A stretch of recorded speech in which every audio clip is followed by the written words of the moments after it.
Hi hello friends, welcome back to my channel. Friends, ಇದು ಬಂದು FDA 2011 ಪ್ರಶ್ನೆ ಪತ್ರಿಕೆ ಇದಾಗಿತ್ತು. FDA 2011. ಸೊ ಸಾಮಾನ್ಯ ಜ್ಞಾನ, ಜನರಲ್ ನಾಲೆಡ್ಜ್ಗೆ ಸಂಬಂಧಪಟ್ಟಂಥ ಪ್ರಶ್ನೆ ಪತ್ರಿಕೆ. ಫಸ್ಟ್ ಕ್ವಶನ್ ಹೀಗಿದೆ: ಪಟ್ಟಿ 1 ಮತ್ತು ಪಟ್ಟಿ 2 ಸರಿ ಹೊಂದಿಸಿ ಹಾಗೂ ಕೆಳಗೆ ಕೊಟ್ಟಿರುವ ಸಂಕೇತಗಳಿಂದ ಸರಿ ಉತ್ತರವನ್ನು ಆಯ್ಕೆ ಮಾಡಿ ಅಂತ ಕೊಟ್ಟಿದ್ದಾರೆ. ಪಟ್ಟಿ 1 ಬಂದು ರಾಜ್ಯ ನೀತಿಯ ನಿರ್ದೇಶಕ ತತ್ವಗಳು, ಮೂಲಭೂತ ಹಕ್ಕುಗಳು, ಮೂಲಭೂತ ಕರ್ತವ್ಯಗಳು ಮತ್ತು 5ನೇ ಅನುಸೂಚಿ ಅಂತ ಕೊಟ್ಟಿದ್ದಾರೆ. ಸೊ ರಾಜ್ಯ ನೀತಿ ನಿರ್ದೇಶಕ ತತ್ವಗಳು ಅಂತಕ್ಕಂಥದ್ದು ಏನಿದೆಯೋ ಇದು ಬಂದು ನಮಗೆ ಭಾಗ 4ರಲ್ಲಿ ಕಂಡು ಬರ್ತಕ್ಕಂಥದ್ದು, ಭಾಗ 4. ಸೊ ಇದು ಬಂದು ಏಕರೂಪ ಸಿವಿಲ್ ಸಂಹಿತೆ ಅಂತಕ್ಕಂಥ ಒಂದು ಅನುಚ್ಛೇದ ಈ ಒಂದು ರಾಜ್ಯ ನೀತಿ ನಿರ್ದೇಶಕ ತತ್ವಗಳ ಅಡಿಯಲ್ಲಿ ಬರ್ತಕ್ಕಂಥದ್ದಾಗಿರುತ್ತೆ. ಆ್ಯಂಡ್ ಏಕರೂಪ ಸಿವಿಲ್ ಸಂಹಿತೆ ಅಂತಕ್ಕಂಥದ್ದು ಯಾವ ಒಂದು ಅನುಚ್ಛೇದದಲ್ಲಿ ಕಂಡು ಬರುತ್ತೆ ಅಂತ ಹೇಳಿದ್ರೆ ಅನುಚ್ಛೇದ 44. ಅನುಚ್ಛೇದ 44 ಬಂದು ಈ ಒಂದು ನಾಗರಿಕರಿಗೆ ಏಕರೂಪದ ಸಿವಿಲ್ ಸಂಹಿತೆ ಅಂತಕ್ಕಂಥದ್ದು ರಾಜ್ಯ ನೀತಿ ನಿರ್ದೇಶಕ ತತ್ವಗಳ ಅಡಿಯಲ್ಲಿ ಬರ್ತಕ್ಕಂಥದ್ದಾಗಿರುತ್ತೆ. ಹಾಗಾದರೆ ಮೂಲಭೂತ ಹಕ್ಕುಗಳು ಅಂತಕ್ಕಂಥದ್ದು ಯಾವುದು ಅಂತ ಹೇಳಿದ್ರೆ, ಒಟ್ಟು ನಮಗೆ ಮೂಲಭೂತ ಹಕ್ಕುಗಳನ್ನು ನೋಡ್ತಾ ಹೋದಾಗೆ ಈ ಒಂದು ಭಾಗ 3ರಲ್ಲಿ ಕಂಡು ಬರುತ್ತೆ ಅಲ್ವಾ. ಮೂಲಭೂತ ಹಕ್ಕುಗಳು ಒಂದು ಭಾಗ 3ರಲ್ಲಿ ಕಂಡು ಬರ್ತಕ್ಕಂಥದ್ದು. ಸೊ ಒಟ್ಟು ಬರ್ತಕ್ಕಂಥದ್ದು ಎಷ್ಟು ಅಂತ ಹೇಳಿದಾಗ ಮೂಲಭೂತ ಹಕ್ಕುಗಳು ಬಂದು 7 ಅಲ್ವಾ. ಸೊ 7ರ ಅಡಿಯಲ್ಲಿ ಒಂದು ಬರ್ತಕ್ಕಂಥದ್ದು ಯಾವುದು ಅಂತ ಹೇಳಿದ್ರೆ ಮೂಲಭೂತ ಹಕ್ಕುಗಳು, ಅಸ್ಪೃಶ್ಯತೆ ನಿರ್ಮೂಲನೆ. ಸೊ ನಾವು ನೋಡ್ತಾ ಹೋದಾಗ ಮೇಯ್ನ್ ಆಗಿ ಬರುತ್ತೆ ಸಮಾನತೆ ಹಕ್ಕು, ಸ್ವಾತಂತ್ರ್ಯ ಹಕ್ಕು, ಈ ಥರ 7 ಬಂದ್ರೂ ಸಹ ಅಸ್ಪೃಶ್ಯತೆ ನಿರ್ಮೂಲನೆ ಅಂತಕ್ಕಂಥದ್ದು ಮೂಲಭೂತ ಹಕ್ಕುಗಳ ಅಡಿಯಲ್ಲಿ ಬರುತ್ತಾ ಅಂತಕ್ಕಂಥದ್ದು ಪ್ರಶ್ನೆ. ಸೊ ಹೌದು, ಇದು ಒಂದು 17ನೇ ಒಂದು ಅನುಚ್ಛೇದ ಅಡಿಯಲ್ಲಿ ಬರ್ತಕ್ಕಂಥದ್ದು. ಟೋಟಲ್ ಆಗಿ ನೋಡ್ತಾ ಹೋದರೆ 12ರಿಂದ 35 ಏನಿದೆಯೋ 12ರಿಂದ 35, ಸೊ ಈ ವಿಧಿಯವರೆಗೆ ಬರ್ತಕ್ಕಂಥದ್ದು ಮೂಲಭೂತ ಹಕ್ಕುಗಳ ಅಡಿಯಲ್ಲೇ ಬರ್ತಕ್ಕಂಥದ್ದು. ಅಸ್ಪೃಶ್ಯತೆ ನಿರ್ಮೂಲನೆ ಬಂದು 17ನೇ ಅನುಚ್ಛೇದ ಅಥವಾ 17ನೇ ವಿಧಿ ಅಂತ ಹೇಳ್ಬಹುದಾಗಿರುತ್ತೆ. ಸೊ ಅದು ಸಹ ಮೂಲಭೂತ ಹಕ್ಕುಗಳ ಅಡಿಯಲ್ಲಿ ಈ ಒಂದು ಸ್ವಾತಂತ್ರ್ಯ ಹಕ್ಕು, ಸಮಾನತೆ ಹಕ್ಕು ಏನು ಬರುತ್ತೋ ಅದರ ಅಡಿಯಲ್ಲಿ ಇದು ಸಹ ಬರ್ತಕ್ಕಂಥದ್ದಾಗಿರುತ್ತೆ. ನೋಡಿ ಇಲ್ಲಿ ಕೊಟ್ಟಿದ್ದ ನೋಡಿ ಸಮಾನತೆ ಹಕ್ಕು ಅಂತ ಹೇಳಿದಾಗ 17ನೇ ವಿಧಿ ಬರುತ್ತೆ ನೋಡಿ ಇಲ್ಲಿ, ಅಸ್ಪೃಶ್ಯತೆ ನಿಷೇಧ ಅಂತಕ್ಕಂಥದ್ದು. ಸೊ 14, 15, 16, 17, 18 ಇಷ್ಟು ಬಂದು ಸಮಾನತೆ ಹಕ್ಕಿನ ಅಡಿಯಲ್ಲಿ ಬರ್ತಕ್ಕಂಥದ್ದು. ಸೊ ಇಲ್ಲಿ ಅಸ್ಪೃಶ್ಯತೆ ನಿಷೇಧವನ್ನು ಮಾಡ್ತಕ್ಕಂಥದ್ದು ಬಂದು 17ನೇ ವಿಧಿ, ಅದು ಬಂದು ಸಮಾನತೆ ಹಕ್ಕು, ಅದು ಬಂದು ಮೂಲಭೂತ ಹಕ್ಕುಗಳ ಅಡಿಯಲ್ಲಿ ಬರ್ತಕ್ಕಂಥದ್ದು ಆಗಿರುತ್ತೆ. ಇನ್ನು 7 ಯಾವ್ಯಾವ್ದು ಅಂತ ಹೇಳಿದ್ರೆ ಸಮಾನತೆಯ ಹಕ್ಕು, ಸ್ವಾತಂತ್ರ್ಯದ ಹಕ್ಕು, ಶೋಷಣೆ ವಿರುದ್ಧ ರಕ್ಷಣೆ ಹಕ್ಕು, ಧಾರ್ಮಿಕ ಸ್ವಾತಂತ್ರ್ಯದ ಹಕ್ಕು, ಸಾಂಸ್ಕೃತಿಕ ಮತ್ತು ಶೈಕ್ಷಣಿಕ ಹಕ್ಕು, ಆಸ್ತಿ ಹಕ್ಕು, ಸಂವಿಧಾನಾತ್ಮಕ ಪರಿಹಾರದ ಹಕ್ಕು. ಆದರೆ ಇಲ್ಲಿ ಇರ್ತಕ್ಕಂಥ 7 ಹಕ್ಕುಗಳಲ್ಲಿ ಈಗ ಇರ್ತಕ್ಕಂಥದ್ದು ಎಷ್ಟು ಅಂತ ಹೇಳಿದ್ರೆ 6. ಸೊ ಈ ಆಸ್ತಿಯ ಹಕ್ಕು ಅಂತಕ್ಕಂಥದ್ದು ಏನಿದೆಯೋ ಇದನ್ನು 31ನೇ ವಿಧಿಯಡಿಯಲ್ಲಿ ರದ್ದನ್ನು ಮಾಡಿ ಇದನ್ನು ಏನು ಮಾಡ್ತಾರೆ 300A ವಿಧಿಯಡಿಯಲ್ಲಿ ಅದೊಂದು ಕಾನೂನಾತ್ಮಕ ಹಕ್ಕಾಗಿ ಸೇರ್ಪಡೆಯನ್ನು ಮಾಡ್ತಾರೆ. ಸೊ ಆ ಒಂದು ತಿದ್ದುಪಡಿ ಅಂತ ಹೇಳಿದ್ರೆ 1978 44ನೇ ತಿದ್ದುಪಡಿ ಅಡಿಯಲ್ಲಿ ಆಸ್ತಿಯ ಹಕ್ಕನ್ನು ಒಂದು ಮೂಲಭೂತ ಹಕ್ಕುಗಳ ಅಡಿಯಿಂದ ತೆಗೆದು ಆಸ್ತಿ ಹಕ್ಕನ್ನು ಕಾನೂನಾತ್ಮಕ ಹಕ್ಕಾಗಿ ಮಾಡ್ತಕ್ಕಂಥದ್ದು. ಸೊ ಹಾಗಾಗಿ ಒಟ್ಟು ಬರ್ತಕ್ಕಂಥದ್ದು ಇವಾಗ 6 ಮೂಲಭೂತ ಹಕ್ಕುಗಳು ಆಗಿರುತ್ತೆ. ಓಕೆ, ಸೊ ಇಲ್ಲಿ ಅಸ್ಪೃಶ್ಯತೆ ನಿಷೇಧ ಬಂದು ಸಮಾನತೆ ಹಕ್ಕಿನ ಅಡಿಯಲ್ಲಿ ಮೂಲಭೂತ ಹಕ್ಕಿನಲ್ಲಿ ಸೇರ್ಕೊಳ್ತಕ್ಕಂಥದ್ದು ಆಗಿರುತ್ತೆ. ಆ್ಯಂಡ್ ನೆಕ್ಸ್ಟ್ ಬಂದು ಮೂಲಭೂತ ಕರ್ತವ್ಯಗಳು. ಮೂಲಭೂತ ಕರ್ತವ್ಯಗಳು ಅಂತ ಹೇಳಿದಾಗ ನಮಗೆ ಒಟ್ಟು ಮೂಲಭೂತ ಕರ್ತವ್ಯಗಳು ಎಷ್ಟು ಬರುತ್ತೆ? ಒಟ್ಟು 11 ಬರುತ್ತೆ ಅಲ್ವಾ. ಮೂಲಭೂತ ಕರ್ತವ್ಯಗಳು ಬರ್ತಕ್ಕಂಥದ್ದು 11. ಅದು ಬರ್ತಕ್ಕಂಥದ್ದು ಯಾವುದು ಅಂತ ಹೇಳಿದ್ರೆ ಭಾಗ 4A. ಭಾಗ 4A ಅಡಿಯಲ್ಲಿ ಬರ್ತಕ್ಕಂಥದ್ದು ಮೂಲಭೂತ ಕರ್ತವ್ಯಗಳು. ಒಟ್ಟು 11 ಇದೆ, ಮೊದಲು 10 ಇತ್ತು, ಇವಾಗ 11 ಇದೆ. 11 ಯಾವುದು ಅಂತ ಹೇಳಿದ್ರೆ 6ರಿಂದ 14 ವರ್ಷದೊಳಗಿನ ಮಕ್ಕಳಿಗೆ ಉಚಿತ ಹಾಗೂ ಕಡ್ಡಾಯ ಶಿಕ್ಷಣವನ್ನು ಕೊಡಿಸ್ತಕ್ಕಂಥದ್ದು ಪೋಷಕರ ಕರ್ತವ್ಯ ಅಂತಕ್ಕಂಥ ಒಂದು 11ನೇ ಒಂದು ಕರ್ತವ್ಯವನ್ನು ಇನ್ಕ್ಲೂಡ್ ಮಾಡ್ತಾ ಹೋಗ್ತಾರೆ. ಆ್ಯಂಡ್ ನೆಕ್ಸ್ಟ್ ಇನ್ನೊಂದು ಪಾಯಿಂಟ್ ಅಂತ ಹೇಳಿದ್ರೆ ಇದನ್ನು ರಷ್ಯಾದಿಂದ ಎರವಲು ಪಡ್ಕೊಳ್ತಕ್ಕಂಥದ್ದು. ಮೂಲಭೂತ ಕರ್ತವ್ಯಗಳೇನಿದೆಯೋ ಇದನ್ನು ರಷ್ಯಾದಿಂದ ಎರವಲನ್ನು ಪಡ್ಕೊಳ್ತಾರೆ. ಸೊ ಇದರಡಿಯಲ್ಲಿ ರಾಷ್ಟ್ರಧ್ವಜಕ್ಕೆ ಗೌರವವನ್ನು ಕೊಡ್ತಕ್ಕಂಥದ್ದು ಸಹ ಒಂದು ಮೂಲಭೂತ ಕರ್ತವ್ಯಗಳಲ್ಲಿ ಒಂದಾಗಿರ್ತಕ್ಕಂಥದ್ದು. ಇಲ್ಲ ನೆಕ್ಸ್ಟ್ ಅಂತ ನೋಡ್ತಾ ಹೋದರೆ ಉಳಿದಿರ್ತಕ್ಕಂಥದ್ದು 5ನೇ ಅನುಸೂಚಿ. 5ನೇ ಅನುಸೂಚಿ ಏನು ಹೇಳುತ್ತೆ? ಅನುಸೂಚಿತ ಪ್ರದೇಶಗಳು. ಆಪ್ಷನ್ 1 ಏನಿದೆಯೋ, ಸೊ ಒಟ್ಟು ಅನುಸೂಚಿಗಳು ಬರ್ತಕ್ಕಂಥದ್ದು ಎಷ್ಟು ಅಂತ ಹೇಳಿದ್ರೆ 12 ಅನುಸೂಚಿಗಳು ಬರುತ್ತಲ್ವಾ. ಸೊ 12ರಲ್ಲಿ 5ನೇ ಅನುಸೂಚಿ ಏನು ಹೇಳುತ್ತೆ ಅಂದರೆ ಅನುಸೂಚಿತ ಪ್ರದೇಶಗಳ ಬಗ್ಗೆ ಹೇಳ್ತಕ್ಕಂಥದ್ದು ಆಗಿರುತ್ತೆ. ಸೊ ಹಾಗಾಗಿ ಆನ್ಸರು ಆಪ್ಷನ್ 1 ಈ ಒಂದು 5ನೇದಕ್ಕೆ ಡಿಗೆ. ಸೊ ನೋಡಿ ಇಲ್ಲಿ ನೋಡ್ತಾ ಹೋದಾಗೆ ರಾಜ್ಯ ನೀತಿ 1ನೇದಕ್ಕೆ 2 ಇದೆ. ಸೊ 1ರಲ್ಲೇ ಗೊತ್ತಾಗೋಯ್ತು. ಆ್ಯಂಡ್ ನೆಕ್ಸ್ಟ್ ಮೂಲಭೂತ ಹಕ್ಕುಗಳು ಅಂತ ಹೇಳಿದಾಗ ಮೂರನೇದಾಯಿತು ಅಸ್ಪೃಶ್ಯತೆ ನಿರ್ಮೂಲನೆ.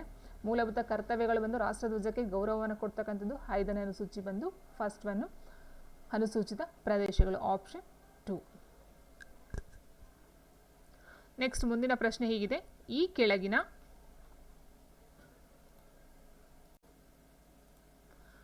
ಕೆಳಗಿನ ಯಾವುದು ಭಾರತದ ಸಾಂವಿಧಾನಿಕ ಪ್ರಾಧಿಕಾರವಲ್ಲ? ಭಾರತದ ನಿಯಂತ್ರಕರು ಮತ್ತು ಮಹಾಲೆಕ್ಕಪಾಲರು, ಪರಿಶಿಷ್ಟ ಜಾತಿಗಳವರ ರಾಷ್ಟ್ರೀಯ ಆಯೋಗ, ಸೊ ಇದು ರಾಷ್ಟ್ರೀಯ ಪರಿಶಿಷ್ಟ ಜಾತಿಗಳ ಆಯೋಗ, ಕೇಂದ್ರ ಲೋಕಸೇವಾ ಆಯೋಗ, ಯೋಜನಾ ಆಯೋಗ. ಸೊ ಫ್ರೆಂಡ್ಸ್, ಫಸ್ಟ್ಗೆ ನಾವು ನೋಡ್ತಾ ಹೋದರೆ ಸಂವಿಧಾನಿಕ ಪ್ರಾಧಿಕಾರವಲ್ಲ ಅಂತ ಕೊಟ್ಟಿದ್ದಾರೆ. ಸೊ ನೋಡಿ, ಇಲ್ಲಿ ಯಾವುದ್ಯಾವುದು ಸಂವಿಧಾನೇತರ ಮತ್ತು ಯಾವುದ್ಯಾವುದು ಸಂವಿಧಾನಾತ್ಮಕ ಅಂತಕ್ಕಂಥದ್ದು ನೋಡ್ತಾ ಹೋಗೋಣ. ಸೊ ಇದು ಸಂವಿಧಾನಾತ್ಮಕ ಬರ್ತಕ್ಕಂಥದ್ದು. ಸುಪ್ರೀಂ ಕೋರ್ಟು, ಹೈಕೋರ್ಟು, ಅಟಾರ್ನಿ ಜನರಲು, ರಾಜ್ಯ ಅಡ್ವೊಕೇಟ್ ಜನರಲು, ಭಾರತದ ಚುನಾವಣಾ ಆಯೋಗ, ಕೇಂದ್ರ ಹಣಕಾಸು ಆಯೋಗ, ರಾಜ್ಯ ಹಣಕಾಸು ಆಯೋಗ, ಕೇಂದ್ರ ಲೋಕಸೇವಾ ಆಯೋಗ ಮತ್ತು ರಾಜ್ಯ ಲೋಕಸೇವಾ ಆಯೋಗ ಮತ್ತು ಅಂತಾರಾಜ್ಯ ಸಮಿತಿ, ಹಿಂದುಳಿದ ವರ್ಗಗಳ ಆಯೋಗ. ಸೊ ಈ ಒಂದು ಹಿಂದುಳಿದ ವರ್ಗಗಳ ಆಯೋಗ ಏನಿದೆಯೋ ಇದರ ಅಡಿಯಲ್ಲೇ ಬರ್ತಕ್ಕಂಥದ್ದು ಯಾವುದಂತ ಹೇಳಿದ್ರೆ ಈ ಒಂದು ಪರಿಶಿಷ್ಟ ಜಾತಿ ರಾಷ್ಟ್ರೀಯ ಆಯೋಗ ಏನಿದೆಯೋ ಇದು ಹಿಂದುಳಿದ ವರ್ಗಗಳ ಆಯೋಗದಲ್ಲಿ ಬರುತ್ತೆ. ಆ್ಯಂಡ್ ನೆಕ್ಸ್ಟು ಕೇಂದ್ರ ಲೋಕಸೇವಾ ಆಯೋಗ ಅಂತ ಕೊಟ್ಟಿದ್ದಾರೆ ನೋಡಿ, ಕೇಂದ್ರ ಲೋಕಸೇವಾ ಆಯೋಗ ಇದು ಸಹ ಇದೆ, ಹಿಂದುಳಿದ ವರ್ಗಗಳ ಆಯೋಗ ಕೊಟ್ಟಿದ್ದಾರೆ. ಮತ್ತು ಸೊ ಲೆಕ್ಕಪಾಲ ಇದನ್ನು ಸಹ ಕೊಟ್ಟಿದ್ದಾರೆ. ಸೊ ಇದು ಮೂರು ಬಂದು ಭಾರತದ ನಿಯಂತ್ರಕರು ಮತ್ತು ಮಹಾಲೆಕ್ಕಪಾಲಕರು ಮತ್ತು ಕೇಂದ್ರ ಲೋಕಸೇವಾ ಆಯೋಗ, ಈ ಮೂರು ಸಹ ಸಂವಿಧಾನಾತ್ಮಕ ಬರುತ್ತೆ. ಆ್ಯಂಡ್ ಯೋಜನಾ ಆಯೋಗ ಏನಿದೆಯೋ ನೋಡಿ ಇಲ್ಲಿದೆ ನೋಡಿ, ಇದು ಸಂವಿಧಾನೇತರ, ಸೊ ಅಂದರೆ ಸಂವಿಧಾನಕ್ಕೆ ಒಳಗೆ ಪಟ್ಟಂಥದ್ದು ಅಲ್ಲ.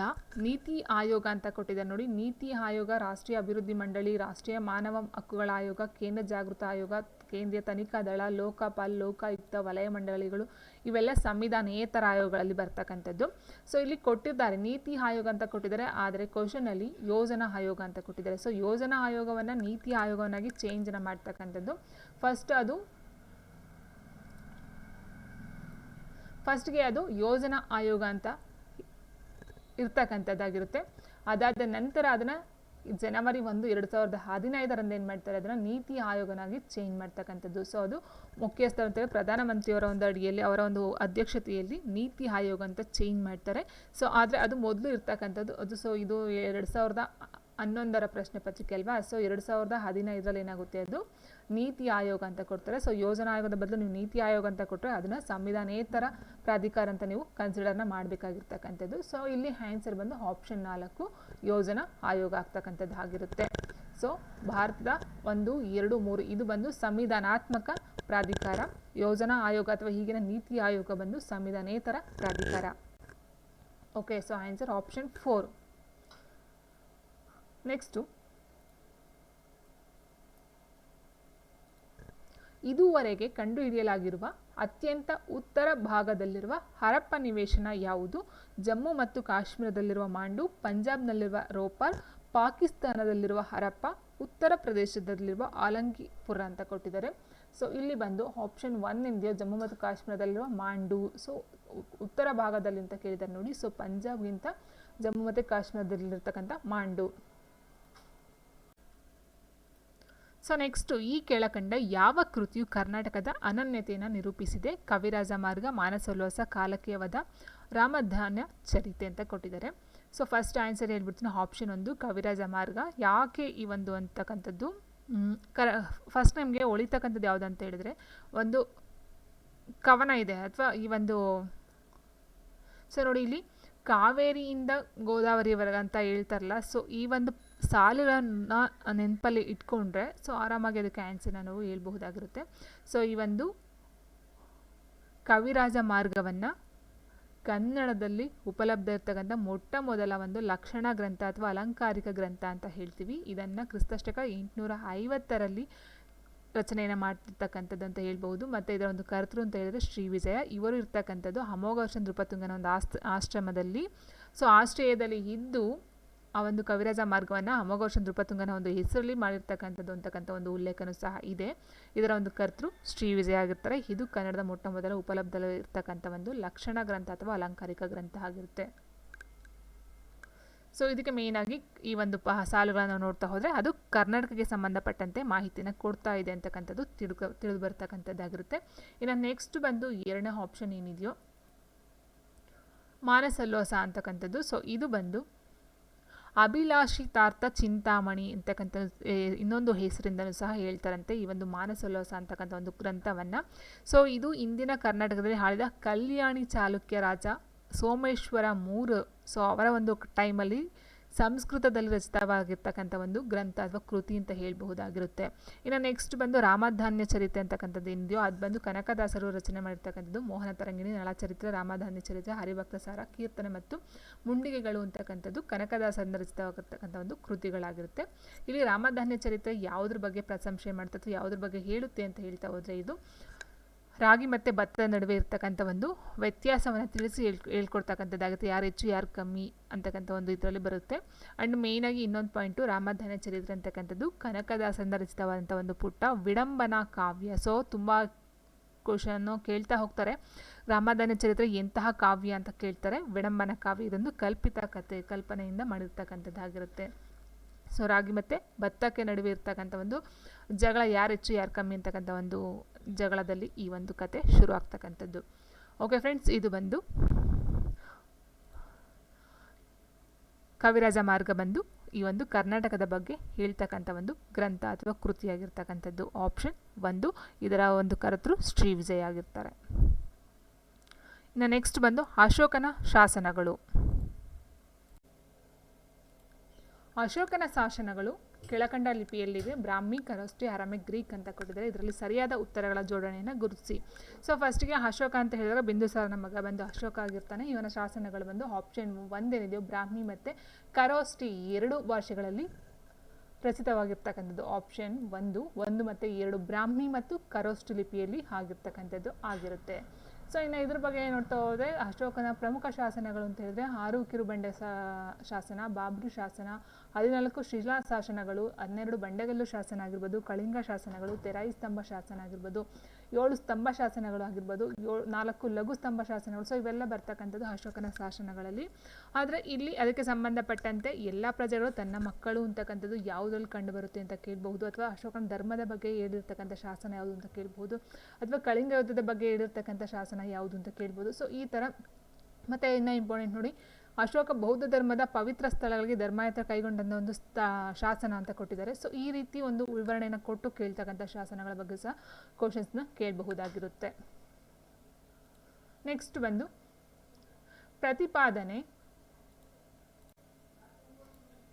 ಪ್ರತಿಪಾದನೆಯೇ ಭಾರತದ ಸಂಸತ್ತಿನಲ್ಲಿ ಹಣದ ವಿಧೇಯಕವನ್ನು ರಾಜ್ಯಸಭೆಯಲ್ಲಿ ಮಂಡಿಸುವಂತಿಲ್ಲ ಅಂತ ಕೊಟ್ಟಿದ್ದಾರೆ. ಸೊ ನೋಡಿ, ಇಲ್ಲಿ ವಿಧಾನಸಭೆಯಲ್ಲಿ ಹಣಕಾಸು ಮಸೂದೆಯನ್ನು ವಿಧಾನಸಭೆಯಲ್ಲಿ ಮಾತ್ರ ಮಂಡಿಸಬೇಕು. ಸೊ ವಿಧಾನಸಭೆಯಲ್ಲಿ ಮಾತ್ರ ಮಂಡಿಸಬೇಕು ಅಂತ ಹೇಳಿದಾಗ ಏನಾಗುತ್ತೆ, ಅಲ್ಲಿ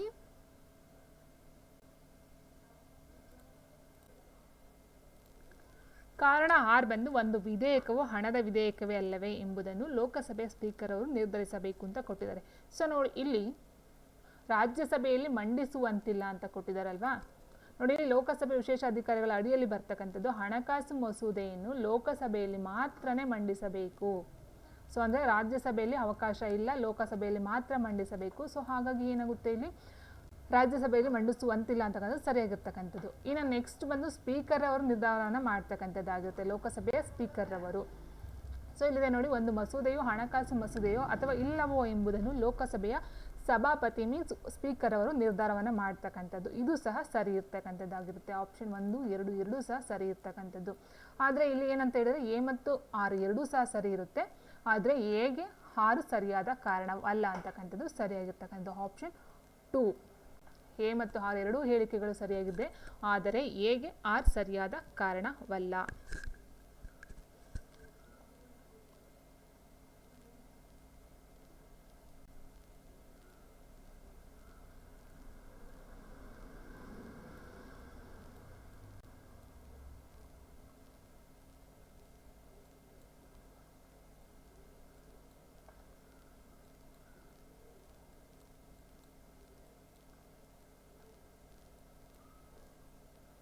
ನೆಕ್ಸ್ಟ್ ಕ್ವಶನ್, ಪ್ರಾಚೀನ ಚಾಲುಕ್ಯರ 2ನೇ ರಾಜಧಾನಿಯಾಗಿದ್ದ ಬಾದಾಮಿಗೆ ಮೊದಲು ಈ ಹೆಸರಿತ್ತು ಅಂತ ಕೇಳಿದ್ದಾರೆ.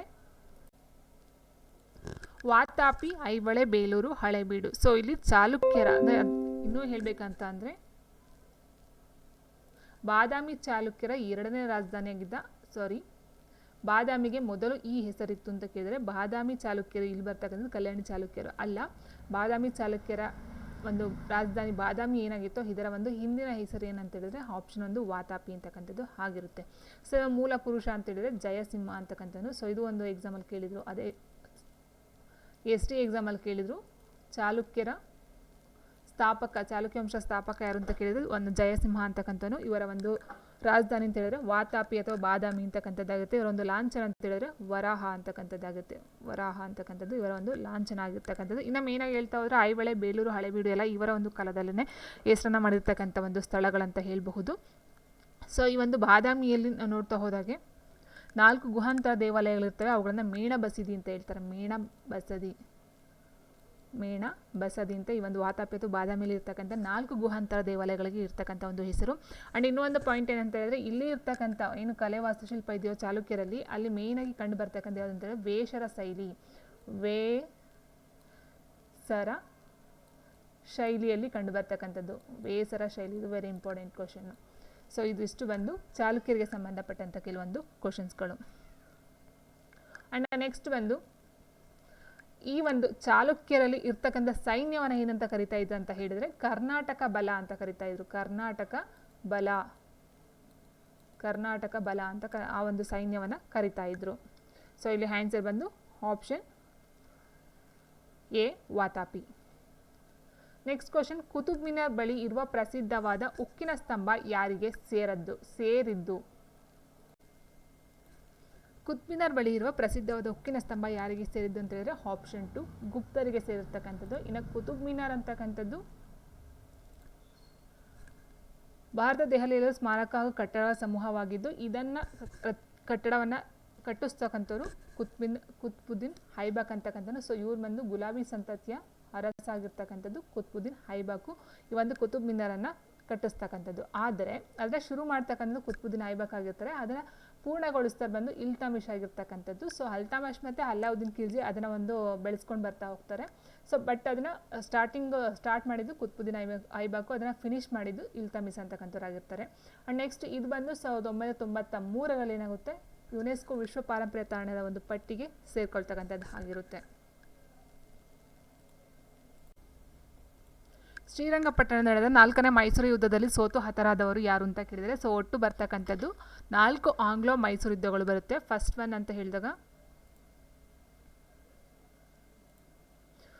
ಒನ್ ಬಂದು ಮದ್ರಾಸ್ ಒಪ್ಪಂದದಿಂದ ಕೊನೆಗೊಳ್ತಕ್ಕಂಥದ್ದು. ಆ್ಯಂಡ್ 2ನೇದು ಬಂದು ಮಂಗಳೂರು ಒಪ್ಪಂದದಿಂದ ಕೊನೆಗೊಳ್ಳುತ್ತೆ. ಆ್ಯಂಡ್ 3ನೇದು ಬಂದು ಶ್ರೀರಂಗಪಟ್ಟಣ. ಸೊ ಇದನ್ನು ಮಾಮಾಶ್ರೀ ಅಂತಲೇ ಹೇಳ್ತಾರೆ. ಮದ್ರಾಸು, 2ನೇದು ಬಂದು ಮಂಗಳೂರು, 3ನೇ ಬಂದು ಶ್ರೀರಂಗಪಟ್ಟಣ ಒಪ್ಪಂದದಿಂದ 3 ನಡೀತಕ್ಕಂಥದ್ದಾಗಿರುತ್ತೆ. ಸೊ ಇಲ್ಲಿ ಬರ್ತಕ್ಕಂಥದ್ದು ಕೇಳೋದು 4ನೇ ಮೈಸೂರು ಯುದ್ಧದಲ್ಲಿ ಸೋತು ಹತರಾದವರು ಯಾರು ಅಂತ ಕೇಳಿದರೆ, ಸೊ ಲಾಸ್ಟ್ ಬಂದು 4ನೇ ಒಂದು ಆಂಗ್ಲೋ ಮೈಸೂರು ಯುದ್ಧದಲ್ಲಿ ಟಿಪ್ಪು ಸುಲ್ತಾನ್, ಆಪ್ಷನ್ 1 ಟಿಪ್ಪು ಸುಲ್ತಾನ್ ಸೋತು ಇದಾಗ್ತಾ ಹೋಗ್ತಕ್ಕಂತಾನೆ. ಸೊ ಆ ಒಂದು ಟೈಮಲ್ಲಿ ಮೈಸೂರು ರಾಜ್ಯವನ್ನು ಬ್ರಿಟಿಷರು ಮತ್ತು ಅಲ್ಲ ನಿಜಾಮರು ಏನು ಮಾಡ್ತಾರೆ, ಹಂಚ್ಕೊಳ್ತಾ ಹೋಗ್ತಾರೆ. ಮತ್ತು ಸಹಾಯಕ ಸೈನ್ಯ ಪದ್ಧತಿನೂ ಸಹ ಆ ಒಂದು ಟೈಮಲ್ಲಿ ಜಾರಿಗೆ ತರ್ತಕ್ಕಂಥದ್ದು ಆಗಿರುತ್ತೆ. 1799 ಆಸುಪಾಸಲ್ಲಿ ಬರ್ತಕ್ಕಂಥದ್ದು ಆ ಒಂದಿದು. ಸೊ ಇಲ್ಲಿ ಕೇಳಿರ್ತಕ್ಕಂಥ ಹೈದರ್ ಅಲಿ ಅಂತಕ್ಕಂಥದ್ದು ಏನಿದಾನೋ, ಹೈದರ್ ಅಲಿ ಬಂದು ಈ ಒಂದು 2ನೇ ಆಂಗ್ಲೋ ಮೈಸೂರು ಯುದ್ಧ ಇರುತ್ತಲ್ಲ, ಸೊ ಆ ಒಂದು ಟೈಮಲ್ಲಿ ಬೆನ್ನು ಹುಣ್ಣಿನಿಂದಾಗಿ ಮರಣವನ್ನು ಹೊಂದತಕ್ಕಂಥದ್ದು ಹೈದರ್ ಅಲಿ 2ನೇ ಆಂಗ್ಲೋ ಮೈಸೂರು ಯುದ್ಧದಲ್ಲಿ. ಸೊ 4ನೇ ಆಂಗ್ಲೋ ಮೈಸೂರು ಯುದ್ಧದಲ್ಲಿ ಸೋತವರು ಟಿಪ್ಪು ಸುಲ್ತಾನ್ ಆಗಿರ್ತಕ್ಕಂಥದ್ದು.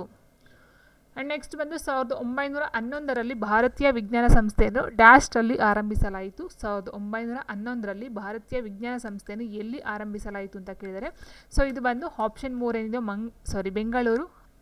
ಬೆಂಗಳೂರಿನಲ್ಲಿ ಭಾರತೀಯ ವಿಜ್ಞಾನ ಸಂಸ್ಥೆಯನ್ನು ಮೊಟ್ಟ ಮೊದಲ ಬಾರಿಗೆ 1911ರಲ್ಲಿ ಸ್ಥಾಪನೆಯನ್ನು ಮಾಡ್ತಕ್ಕಂಥದ್ದು ಆಗಿರುತ್ತೆ. ಆ್ಯಂಡ್ ನೆಕ್ಸ್ಟ್ ಬಂದು ವಾತಾಪಿ, ಗುಪ್ತಾಸ್, ಹೈದರಾಲಿ, ಬೆಂಗಳೂರು.